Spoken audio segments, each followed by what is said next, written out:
Hi everyone. So I've been thinking about this video for a while. This is a little bit different from what I typically do. This is not going to be a book review. It's also not going to squarely fit in my recent Barely Evangelical series I've been doing, although it's very much related to that, as will become obvious, I think. This video is a result of things I've been thinking about that are related to that whole video series, more about the culture of evangelicalism and the sustainability or salvageability of that term or not. And specifically, so a specific event precipitated me wanting to put this video together, but that event pulls on much deeper cultural threads, I think. That's kind of the case I want to make here. And that event is this. You may or may not know about this. If you follow Preston Sprinkle, he has a very prominent podcast called Theology in the Raw. I followed him for some time, read a handful of his books. Appreciate him as a thinker very much. And recently, a few weeks ago, I believe it was, he had a response video that he put on YouTube and a podcast that he released in audio form. He did a response to some things that were said about him by Alisa Childers on her YouTube channel, in which she had a discussion with Christopher Yuan, who's also a writer and a speaker and minister, I believe. And they discussed in very like kind of naked terms some very pointed disagreements they had with Preston Sprinkle and his ministry and his conference. And he couldn't get an actual he couldn't secure an in-person conversation with any of them. According to him, he attempted to, and I have no reason to think that that's not true. He couldn't get an in-person dialogue with them, so he released a video responding to their video point by point and walked through it. You can go watch that if that's of interest to you, if you haven't heard about it. And that I've been thinking about that video since it came out. And he did something similar months ago with another individual who I'd never heard of before. I believe his name was Jared Moore or something like that. Not someone nearly as prominent a following as Alisa Childers, but he had a very similar dialogue with that person in which he responded to things that were said about him in this case, to that person directly, to this Jared Moore person. And that when he did that months ago, it made me I had some thoughts in reaction to that video, and then I didn't do anything with it. And then this came out with Alisa Childers, and I had the same exact thoughts and reactions. And I thought, okay, I'm gonna just try to crystallize what I'm thinking here into a video. And what I want to do, so that's the context for why I'm doing this. But what I want to do here is I want to pose some analysis, maybe some cultural and historical analysis based on my own study. I'll mention resources that have helped me kind of come to these ideas as I go through this. I want to pose an assessment of this situation, because what I am not interested in doing is I'm not going to get into, theological adjudication. I'm not going to determine who I think was quote-unquote right or wrong in that debate, although it will become clear that I'm much more sympathetic to and would land, I guess, much more on the Preston Sprinkle side of things. But that's not the point. I'm not trying to adjudicate that. I want to use this presenting issue. It's kind of like the iceberg that pokes above the water. I think there's a much deeper, potentially much more concerning currents happening under the water in the depths when it comes to cultural and technological stuff. I'm going to focus more on culture in this video, although I've been thinking about technology's role in all this too. I just think there's much deeper things going on in our cultural moment when it comes to American religion and specifically evangelicalism, fundamentalism, the way that these things play out, and the way that there's almost a cyclical, as I'm going to make the case, there's kind of a cyclical nature to some of these things historically. And I guess what I want to say, kind of my thesis for this video, and I want to pose this with all due humility and fear and trembling, because I'm not a historian. I'm just I have 2 master's degrees, so I am educated, but I'm just a person who reads a lot and thinks a lot and tries to communicate those things I'm thinking through this format here on YouTube. So what I want to pose, given all those caveats there, is I want to pose that we are in the midst of something resembling the fundamentalist, modernist, fundamentalist, evangelical conflicts that have disrupted kind of conservative Protestant Christianity in America for the past 150 years. There's been this, in my view on history, my reading on history in America specifically, I think there's just been these waves of conflict between what can be called more fundamentalist and then maybe more moderate evangelical. The use of these terms is part of the point, that it's very slippery, right? But there's been this recurring conflict between these two subsets of conservative and Protestant Christianity in America. And I think the Protestant thing is probably important there because there isn't this broader institution maybe to adjudicate these things on behalf of it. It's much more of a free-form way of practicing Christianity in our country. And I think we might be in the midst of another one. And I think the Sprinkle and Childers debate, so to speak, is a sign pointing to much bigger things that are going on. And I think they represent these different streams in a particularly maybe helpful way once you identify it, once you see it. Those are kind of some of my broader conclusions about this, and I want to step through why I think that. I want to bring the receipts, so to speak. I want to step through why I have these, and I do have some concerns about what this might mean for those of us who are living through this. But I'm a conservative Protestant, and you can use the term evangelical to describe me in terms of my social location in American religious practice. That's who I am, and that's where I minister. I'm a pastor. I'm in northern New England, so I'm in a very secularized context, but I have concerns about this. I have a lot of hope and optimism, but I also have real concerns because I think that this conflict is going to have a lot of collateral damage, especially for the reputation of the church in particular. In our time. So I do have those concerns, but I want to step through this. I want to step through how I've got to these ideas and maybe use this as a lens to kind of see the bigger picture of what's going on here rather than get caught too much up in the weeds of it. So as I see it, and there's so many good books on American evangelical history, especially more recently, but I'm really looking at things since the early 1900s. So a book I just finished that I thought was extraordinary was Daniel K. Williams' God's Own Party, which is more of a history of the politicization of evangelicalism, but secondarily, it's a history of about 100 years of evangelical practice in America, in the American landscape. It's an excellent book. I highly recommend it. I also it's been several years since I read this, but Francis Fitzgerald's book just called Evangelicals, or The Evangelicals, I think. I'll put an image up, is very good. I thought it was very, very well researched and well written. And there's scores and scores of books on this stuff. Darren Dochuck's book From Bible Belt to Sun Belt zeroes in a little bit more in a specific historical era, but it is also extraordinarily insightful.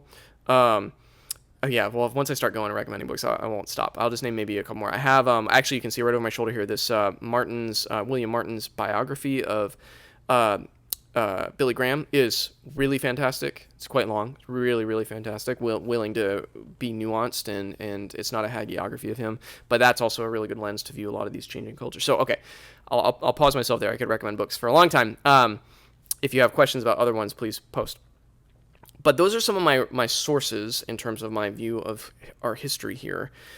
And I think that what you see when you look at the big view of the past now 120 years, roughly, in America, is you do see this wave that crests and dips. And the crest is the kind of the pitched conflict between these two camps that, for this, it's anachronistic, but for the sake of convenience, I'll just say they're fundamentalists and evangelicals. I'll differentiate them that way. And in the early 1900s, this grew to a pitch post-World War I, famously in the event of the Scopes monkey trial in 1925. William Jennings Bryan was involved with this. Clarence Darrow was involved with this. This is probably something, if you've done any reading on the history of fundamentalism or evangelicalism or religion in America, you've probably read about the Scopes monkey trial. I'm not going to belabor it here, but that is the point event that's pointed to as kind of a fracturing in which these different camps, the fundamentalists and modernists in this case, divorced. They split. They effectively split. And in some tellings of this history, it is after the Scopes monkey trial and kind of the national embarrassment of it. It was in terms of just a narrative that was being told, it was very embarrassing for William Jennings Bryan and the more fundamentalists that it represented. It portrayed them as being just very anti-intellectual And it was just not a good look. And so some tellings of history will say that the fundamentalists retreated from the public square. This was kind of a like self-imposed exile within America, and this is where a lot of the like victimization and kind of persecution complexes might be rooted historically. They come from this event and the Scopes Monkey trial. But you can look. There's a lot of those books I mentioned talk about this event. You can do a lot of reading on it. But that's one. So that was in 1925 when that event happened. So that's kind of one wave of this conflict between a more strident, certain,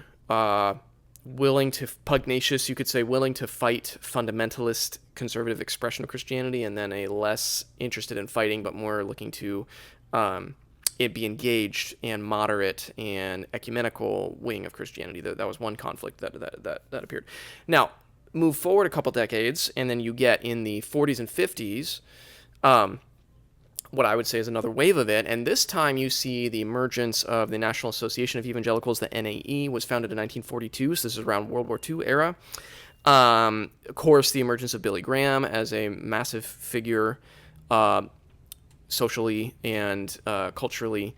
I mean, I think a lot of us who live now probably underappreciate how profoundly influential and his platform was then. So he emerged. Then there is certain figures, and this is kind of a racialized moment in history because this is a largely white emergence of this movement, the NAE and Billy Graham. Harold Ockenga is another figure, Carl F.H. Henry. These individuals were involved in the founding of the NAE, the founding of Christianity Today. I believe Fuller Seminary was founded around this time. Gordon Conwell Theological Seminary. Lots of these institutions emerged at this time. And this is important. This is what I want to emphasize here before. I don't want to get too tripped up on the history and make this go too long. But what I want to emphasize here is that a lot of these institutions, Christianity Today is very much emblematic of this, was put forward as a response to that strident fundamentalism that had been kind of entrenched now for several decades since before the Scopes Monkey trial. And the term evangelical, historians argue so much about when the term emerged and what it means and all of that, but I think practically and functionally the term evangelical in the American religious context really emerged during this era, the 40s. And this is important for my argument today. It emerged as a label to differentiate what they wanted to represent from what they saw the fundamentalists representing. That's a really important thing to hold on to. The Billy Grahams and the Harold Ockengas of the world wanted to set themselves apart from the combative, overly certain fundamentalists of their era. And they also wanted to set themselves apart from what they saw as the overly culturally accommodating liberal Protestant modernists of their era. So this neo-evangelical wing emerged. This is one way of telling history. Of course, everything historically is contested, but I think it's a fair way to categorize it. So that's a really crucially important, and I see that as another wave of this conflict, because this was defined in conflictual terms because the evangelicals did not want to be associated with the fundamentalists. They wanted to be differentiated from them. They actually didn't want to be labeled that way. They didn't want to be associated with them, and so they tried to form this more quasi-ecumenical, more moderate, more nuanced, more welcoming posture towards culture in the world that was embodied by the evangelical movement that emerged in the NAE and such. So that's another wave. Okay, and then now you can flash forward a few more decades, and there's an interesting pattern here where I see that there's multiple decades that kind of seem to wax and wane here, and this is going to feed into my argument that I think we might be in another one because we're a few decades removed from this last one, which I would point to as the 80s and 90s, the emergence of the religious right, the emergence of the politicization with the Republican Party in particular, the Reagan era. Williams' book, God's Own Party, is extremely good on this in particular, but there's a ton. I mean, Randall Ballmer's done a lot of work on the emergence of the super politically active evangelicals of this time. There's a ton of history you can look at. And they emerged in the 80s and 90s because of a lot of cultural things that were happening. Someone like Randall Ballmer will point to the actions of the IRS to really enforce desegregation a couple decades after Brown v. Board. So race plays into this. There's also post the era of one of the more liberal progressive Supreme Court eras, which rolled back things like prayer in schools. Of course, Roe v. Wade happened in 1973. That's bound up in all these cultural changes. So race and desegregation, the Supreme Court of the 60s and 70s, and all the changing around the acceptability of public displays of religiosity in government institutions like schools, the way the Supreme Court is playing into, rolling back all of those policies. It was really rattling a kind of a white, traditional, conservative, evangelical presence within America.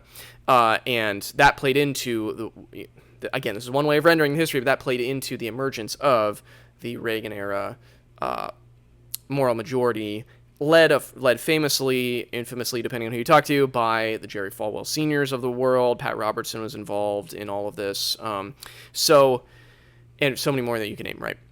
James Dobson got kind of in that circle in the 90s when he became well known for some of his writing in psychology and so on and so forth. So I would point to those three, just to recap.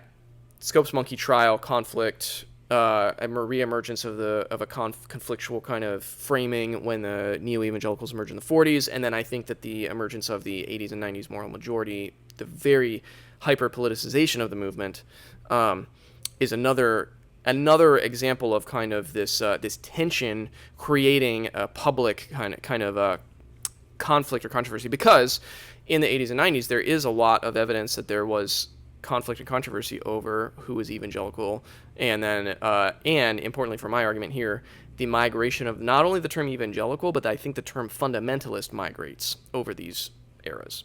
I don't think that the term fundamentalist is actually not a stable term either, which is something that I think it's kind of overlooked in a lot of these debates over how do certain names get held onto when it comes to these two camps, fundamentalist and evangelical. So, okay. So that's my historical context. So my argument historically is that these things have bubbled up over these decades, and then I think we're a few decades removed from that 80s and 90s era, and I think we might be in the middle of another one, another conflictual era between evangelicals and fundamentalists. And so what I want to argue then is, I mean, this is where I'm going to play my cards a little bit. I think Preston Sprinkle, in this particular, I'm going to go back to this example that I started with. I think Preston Sprinkle represents the moderate neo-evangelical posture towards the world and towards issues. And I think Alisa Childers and Christopher Yuan, again, I don't follow them closely, so I'm just basing this off of what this particular conflict reveals. But I think it's fair to say that they are more in alignment with historic fundamentalists when it comes to at least how they were engaging with these ideas that was on display in this particular conflict.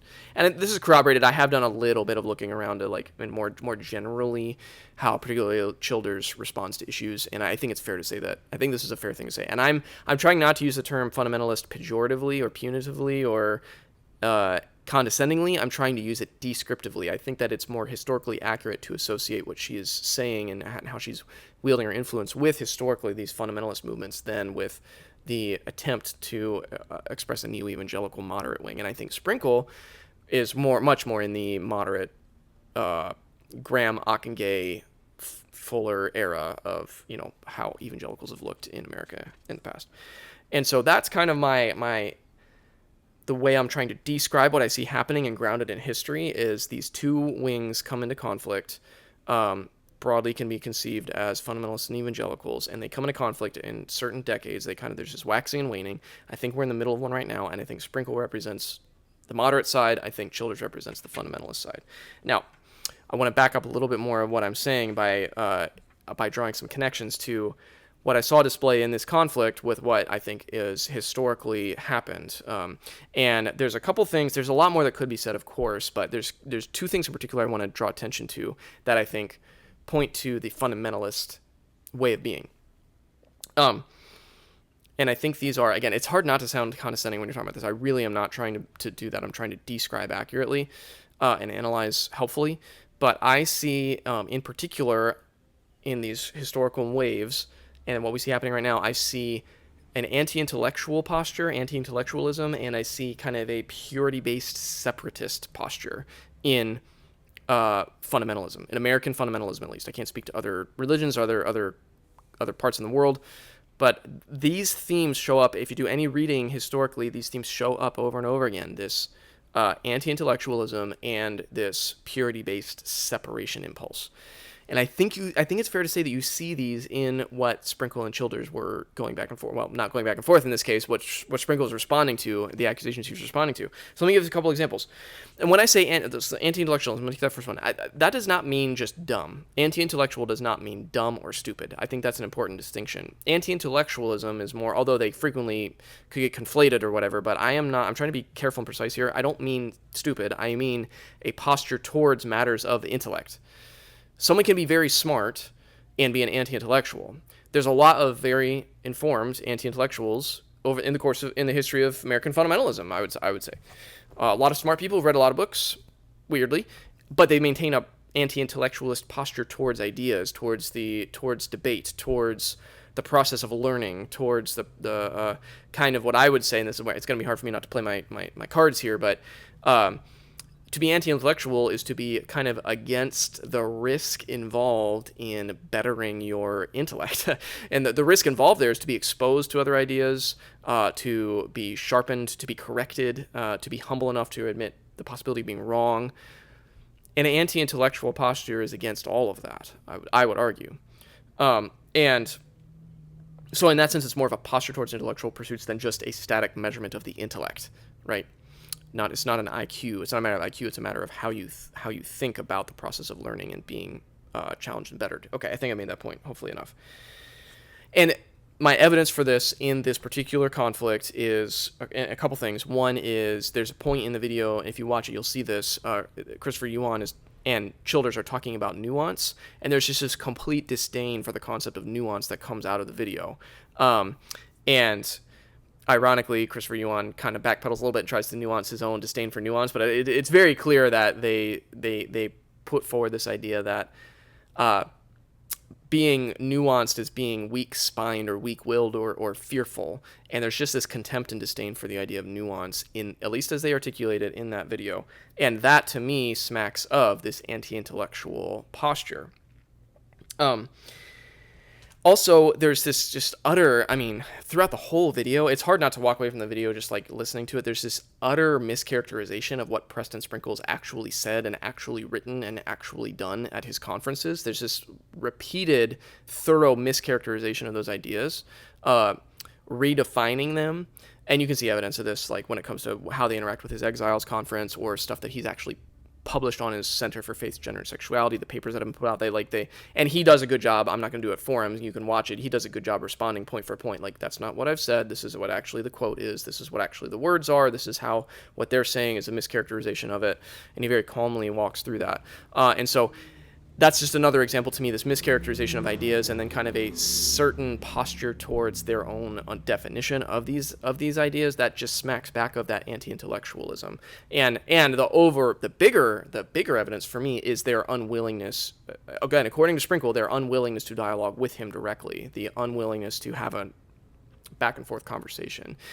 That is, again, I would say, an anti-intellectual posture, because it smacks of all those things I said earlier, that there's this fear with being exposed to other ideas potentially, or I don't know. I can't speak to the psychology of it for them in particular. I can speak to the evidence that's coming out of what's being displayed here, is that it seems anti-intellectual to me. Whereas Sprinkle, on the reverse, demonstrates the opposite of anti-intellectualism, which is engaging with ideas, asking questions. There's a real asymmetry here in the posture he displays towards their posture, wanting to understand, wanting to represent opposing ideas in the best light. He even did that in his dialogue with Jared Moore. There's a massive asymmetry in that dialogue where Sprinkle demonstrates over and over, he asks questions and expresses curiosity and trying to understand the ideas he's responding to well, and that is not reciprocated whatsoever from Moore. He embodies, in my view, the anti-intellectual posture in that dialogue itself, and that's that asymmetry. If you're in a dialogue with someone, you're experiencing the asymmetry, it's like wildly difficult to have a real conversation there, which I think probably Preston Sprinkle would say he experienced in that dialogue. So yeah, so this anti-intellectual posture, I think. And that shows up, the reason I did the historical grounding before is because that shows up in each of those waves when the fundamentalist figures respond to what they see happening in the evangelical figures who are trying to separate, put forward something different, there's an anti-intellectual certainty that shows up in over and over and over again. So it's a pattern, and I'm seeing it play out. That's my argument. I'm seeing this pattern play out right now. The second thing, before getting too long, I knew this was going to happen. The second thing I want to talk about is that purity-based separation. So these things go really hand in hand, and they feed each other well, which is why fundamentalism can be a really hard nut to crack sometimes, because these things have almost like a loop, like a feedback loop. So the purity-based separation that's pretty self-explanatory in the way I'm labeling it, but there can be this sense of a fear of being diluted or infected by a bad idea or a bad person or a bad posture or something, and so there's a strong need to separate, to purify the community and to separate from the corrupting influences. That happens, that's another historical pattern that happens in this fundamentalist emergence and conflict over time, is the fundamentalists are consistently marked by this separatist, schismatic kind of posture and a concern for purity. And it's hard not to infer that there's a lot of fear in that, but again, I want to get too much into the psychology of it. But this is displayed by a lot of the fundamentalists who are clapping back on Billy Graham in his era because he was too, quote-unquote, ecumenical, because he incorporated other wings of Christianity. He was way too friendly towards Catholics, for example, that's a common theme in American history. And so the fundamentalists would strike against him and say that he wasn't separating himself enough, wasn't purifying himself enough. Also, particularly in the religious right, there's a lot of being pure of communism is a Cold War era. So anybody that could be potentially accused of or associated with communism, being accused of, you need to separate from that. You need to purify yourself from that. Interestingly, there's interesting resonances there with, it's not communism today, but I would say it's Marxism or cultural Marxism or something that's like uncomfortably in that orbit. There's a lot of purity concerns and separation concerns around that stuff too, which that wasn't something I was going to go into, but I think it's very, it's fitting in this whole kind of milieu. But the purity-based separation, it shows up in this video between Childers and Sprinkle on both sides. So again, the overarching thing, the refusal to speak to Preston Sprinkle is, I think, maybe points to some evidence of that. But even more than that, a couple of their big concerns have to do with the Exiles Conference, and they talk about people being platformed, and they never name him, but it's very clear that they do not like that Tim Whitaker was quote unquote platformed at that conference because of his because he's affirming, in terms of LGBT affirming Christian. They do not like that. They think that was beyond the pale for Sprinkle to do that. He should not have been platformed. There's a lot of concerns about, there's a flippant comment about pronouns being used all over the program, which doesn't seem like it's actually true, but even the fact that they would use that as ammunition about, like, see, if you associate, the implication is if you associate with anybody who uses pronouns, you're too close to, quote unquote, the enemy or something corrupting. Another very telling comment was Childers says something like, Brian Zond is the most dangerous Christian thing. I think she uses the phrase most dangerous. She definitely calls him dangerous, Christian thinker and writer. And being associated with him was another mark against Sprinkle. So this it's just hard not to see this theme of we need purity and we need to separate from what we deem impure here. And the anti-intellectualism and the purity-based separation overlap in a lot of ways. And like I said, they mutually reinforce each other in a lot of ways. And in some ways, I don't want to be overly reductionist, but I think that these are kind of two really primary pillars of fundamentalism. And this would go far afield. I don't want to go there, but I think I'm talking specifically about how this manifests in American Christian religious history and practice today. But I think you could argue that these two pillars show up in a lot of different political movements and other religions too. Anti-intellectualism and purity-based separation. I think they're helpful lenses to look. And I see them in this conflict. I see them very clearly in this conflict between Sprinkle and Childers and Yuan. And so that's what leads me to think, again, I think but this isn't just about them. I think that these are pointing to much broader currents. Again, I'm a pastor in a local church. I have seen people and been in very painful experiences of people leaving and cutting off relationships because of what I would argue are these things. This purity-based separation is a big one. And pastoring through the pandemic and the racial tensions of 2020, I mean, this stuff was all over the place. And so there's deeper cultural currents that I think I would argue Sprinkle and Childers are a representative of. So it's much more about, I would rather look at the big picture and see what's going on more broadly. And so that leads me to kind of some of my ending thoughts here before this gets way too long. So I've already said this, but I would argue, given all this evidence I've just outlined and given the historical context I just tried to race through, I would argue Sprinkle represents the new manifestation of the neo-evangelicals of our time. I think that's, I don't know if he'd say he's attempting to do that, but I think he's just manifesting that and embodying that. And what I mean that in a good way. I mean that he's trying to embody this curious, intellectually honest, thoughtful, moderate, inclusive. I think he is inclusive. Ecumenical, in some sense, way of being a public Christian thinker. I think that's what he's trying to do, and I see that represented historically in particularly like the Ockengays and the Carl Henrys and so forth on down. He's not worried, and that's part of his response to Childers and Yuan he's clearly not worried about the purity-based separation instinct. Like that's not something that marks him or marks his ministry or marks his conferences. Okay, so I think he represents that, and I feel like on the other side of the coin, I think I would argue Childers represents the fundamentalist side, the certainty-driven, anti-intellectual, purity-based, that feels like a lot of fear in there, movement. And these things are very, they're different. They're very different, and that's what I want to land on here is, this is what vexes me. Truly, this is what vexes me right now. These are wildly different ways of being Christian in public in America. They're wildly different, and yet they can claim the same terms, the same labels. They're wildly different, and yet they can both claim to be evangelical. And this is what's interesting, and this is also what's so hard to wrap your mind around. It's headache-inducing, is that how can conservative traditional Christians, when you define them theologically, ideologically, conservative traditional Christians can nevertheless be in wildly different ways of being Christian in our time. And, I have this book here next to me that I love. It's just called Evangelicals. It's edited by Mark Noll, David Bebbington, and George Marsden, who are powerhouse historians when it comes to American religious history. It's an excellent collection of essays, and in it you have a lot of Bebbington's work in which he defines the quadrilateral. That's very famous, but it's a largely theological definition of evangelicalism that a lot of people affirm. And this is my problem with defining evangelicalism theologically, is that when you do that, you put fundamentalists and neo-evangelicals together and just say they're the same thing. But I would argue they are not the same thing. And I think this history of conflicts and what we're seeing play out right now is evidence that they are not the same thing. And in fact, they're in some cases, potentially irreconcilable. I mean, if you listen to Sprinkle and Moore talk, I mean, that felt like an irreconcilable gap between them. And so it leads me to the question, well, then back to the perennial question, the question of the age, what do we do with these terms? Is the term evangelical salvageable, or is it not? Is it meaningful? Is it worth trying to reclaim?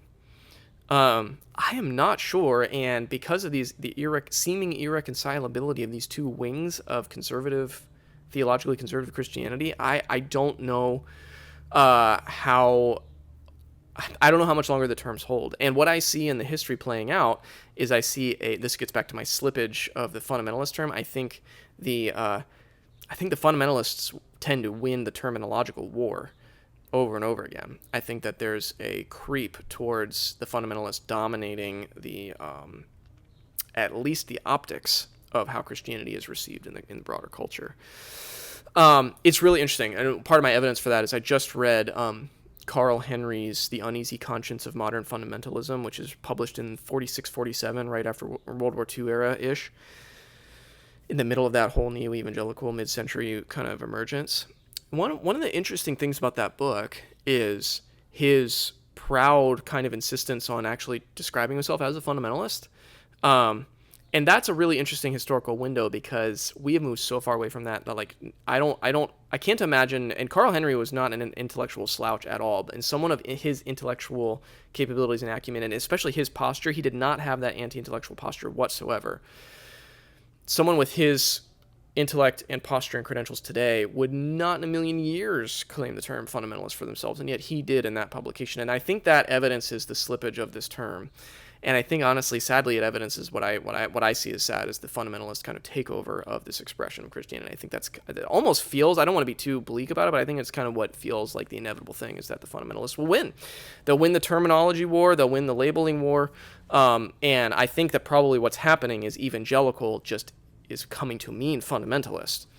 And then maybe in a couple more decades, there'll be another emergence and another term. Maybe there'll be an emergence of a group that tries to differentiate himself from the fundamentalists with a different term. And then maybe the fundamentalists will take over that term as well, and so on it goes. Again, I don't know, and I don't mean that to sound too pessimistic, but it's hard not to walk away with that conclusion a little bit from this history here. So I guess I just want to end this video with just putting forward that analysis. I don't have a lot of practical, where do we go from here, words of wisdom. It does make me wonder. There's a whole angle on technology on this and the way that the internet has played into this and the way that mass media played into each of the other conflicts, so I didn't have time to go into in this video, but the role of the radio in Billy Graham's ministry, the role of television in Jerry Falwell's ministry, and I would argue the role of the internet in the fundamentalist posture today is proliferating things on a scale that we couldn't have predicted. So there's an interesting thread about technology going through all this. But in terms of kind of looking ahead at what's to come, I do suspect that we are living in the middle of another one of these conflicts. And I wonder if in a few decades we could look back on this and say, oh, well, that's when the evangelicals tried to maintain a posture towards the world, and maybe we're going to have our own Scopes monkey trial of this century, which is interesting. We're coming up next year on the 100-year mark of it. Maybe we're going to have our own version of that, and maybe evangelicals will retreat from the public square again. Maybe there will be a time of licking our wounds. Maybe there'll be a time of thinking about how do we call ourselves, what do we call ourselves, what label do we use. But it does make me wonder about the role of institutions. We're in a profound time of institutional distrust, and I can't help but notice that this does seem to be a pretty uniquely American and uniquely Protestant problem, and I think it has to be bound up in our free-form way of practicing. I indicated this a little bit ago. So again, I don't know what to do with that. I'm a Protestant myself, and I'm a Protestant by certain convictions. That's not just a default label per se. But what do we do with that? I don't know. Maybe that's a content for a future video. But if this has sparked any reflections on your part, if this resonates with you, or if you have challenges to it or questions about it, something I glossed over you'd like to hear more about, I would love to hear any and all of that. So please comment away. If you have ideas for good follow-up to this, please let me know. I really do enjoy thinking about this stuff and trying to distill and communicate these ideas succinctly. So as always, thank you for taking some time to watch.